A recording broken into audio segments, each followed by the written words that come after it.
What's up, guys? Matt Brown here for Lines.com, PlayPicks.com. We're going to talk some Thursday football, Thanksgiving football with Brad Allen and Steven Andrus. If you want to follow them on the Twitter machine, at Brad Allen NFL, at Steven Andrus 1. You want to follow me at Matt Brown M2. While you're here, go ahead, hit that subscribe button, like, and let us know in the comment section how you are going to play these Thursday games. Let's kick things off here. First game of the day is going to be the Bears and the Lions. We are doing this to try to get this out as early as possible. So the only official injury report we have is that of the Chicago Bears right now. What we do know, they're going to be rolling with Andy Dalton. Justin Fields is out for this game. Akeem Hicks is out for this game. Of course, we know Khalil Mack already moved to IR. Allen Robinson is doubtful means out. So where we sit is the Bears as 3-point road favorites in this with a total of 41.5. Steven, I'll start with you with this one because I know you actually have an interest in betting the Chicago Bears at the Detroit Lions game bright and early on Thanksgiving morning.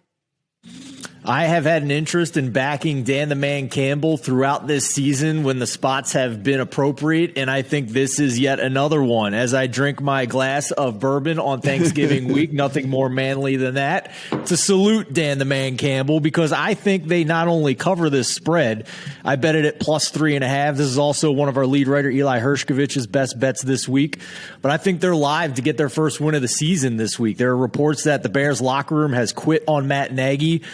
Statistically, this is a defense that's yielding the 5th highest EPA per carry. Khalil Mack and Akeem Hicks are injured. Detroit, 12th highest EPA per rush attempt in recent weeks. DeAndre Swift, 136 on the ground against Cleveland a week ago.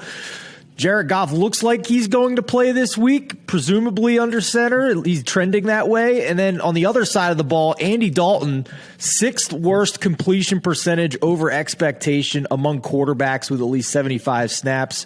And the Lions secondary, maybe quietly over the past 2 weeks, small sample, but nevertheless, it is still against Andy Dalton this week. Those last 2 weeks, 11th best EPA per drop back. I think there's a lot to like about Detroit this week. And Brad, you've mentioned in recent weeks here how much motivation matters at times. And I think no team's going to be more motivated on Thanksgiving than the Lions to try and finally get their first win. I should mention, Brad, before we get your take on this, it does look like Jared Goff is going to go for the Lions. He has said that he is likely to go for the Lions, so it will not be one of the backup quarterbacks for them. So it will be the backup quarterback for the Bears, won't be for the Lions. These are two teams that have had absolutely putrid seasons passing the ball. The Lions are 32nd in the NFL in EPA, in passing EPA this year. Only worse than the Bears, who are 30. The Bears are only better than the Lions, I should say, in passing EPA on the season. They are 31st on the season. Lions defense cannot keep teams from scoring touchdowns. They're giving up touchdowns on 79% of opponents' red zone possessions this year, as you would imagine. That's the worst in the NFL. But you do get a backup quarterback here for this Bears team, and I don't typically buy into the narrative stuff, Brad, but, you know, you started hearing players even speak out against Nagy. You've heard the thing about him having to meet with management about whether he was going to get canned after this game or not. Like, some of this stuff really does play into the mindset, I think, of these players. So I'm not totally disregarding that this week.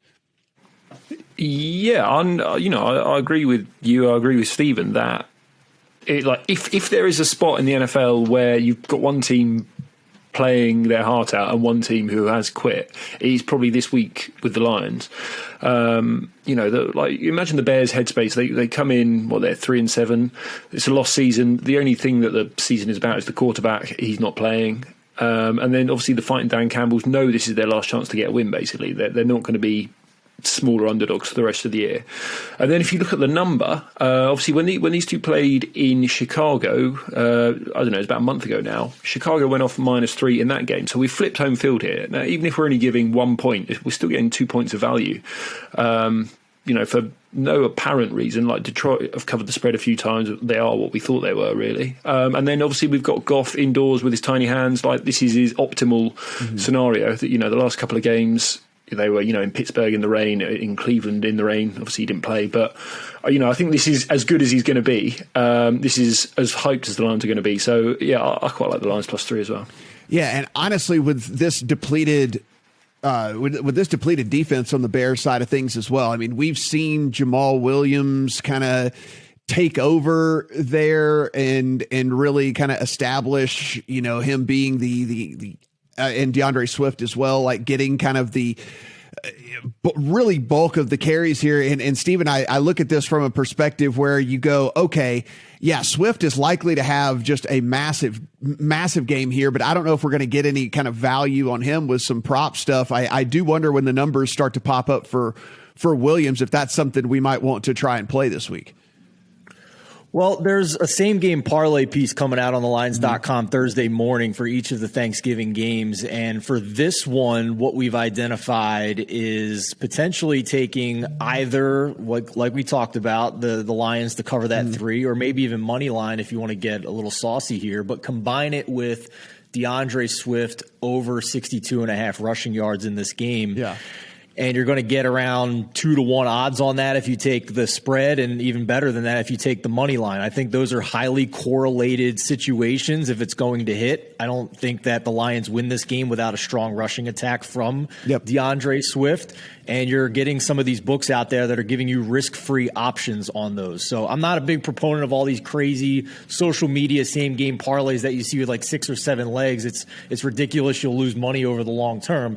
But a little 2-legger that's highly correlated, I think you could do worse for a risk-free option here at 2-1 or better. Yeah, I like Swift over as well. I mean, like as we said, if you're going to back the Lions in this game, then you should always also be backing DeAndre Swift, because that's the only way that this is going to happen, right? He's going to have a pretty good game for the Lions to be able to cover this. So yeah, I think that those kind of go hand in hand if you do like the way that this goes. Before we get out of here, guys, do you have any thoughts at all on the total? It's pretty low. It's sitting 41.5 right now. There is a 42 that is available. Brad, I mean, when we look at this, how many points do we honestly expect out of the Bears and Lions here? I mean, could this not be a 17-10 game? Could this not be a 2017 game? It's tricky. So obviously the last 2 games, the Lions have gone way under. Now, as I said, there were bad weather games. They're probably played 2 under teams in the Browns and the Steelers. And obviously they've switched the, Dan Campbell took over play calling and it's run. So you would, I don't know, they're kind of conflicting to me, right? We've got a team who's only going to run the ball, but as you say, I think they will have success against a very banged up Bears defense. But they're indoors for the first time, so maybe these last 2 scores are a little bit, wrong, basically. Right. And then I suppose on the Bears side, I think Andy Dalton, they're probably going to pass more. They're very run heavy with Fields in there and play action, but they can go much more quick game West Coast passing with Dalton. So that might push me towards the over as well. So yeah, I'm not sure basically. Yeah, there's some pretty smart people out there that are kind of over on Andy Dalton pass yards. That kind of plays along into what you were thinking. That listen, they're not going to have much success on the ground, so probably just be going to the air much more often. Mooney as well. Yes, with them much more often in this thing, guys. As always, everything we do is absolutely free over on the Lines, over on Play Picks. So be sure check that stuff out. We got a Discord channel as well, so be sure and chat with us. And everything we do is free, so go ahead and hit that subscribe button. We are here for the rest of the NFL season. Got some great NBA stuff that's coming up. We got college basketball stuff that's going up on the YouTube channel as well, so appreciate all the support there. Good luck on your games here on Thanksgiving.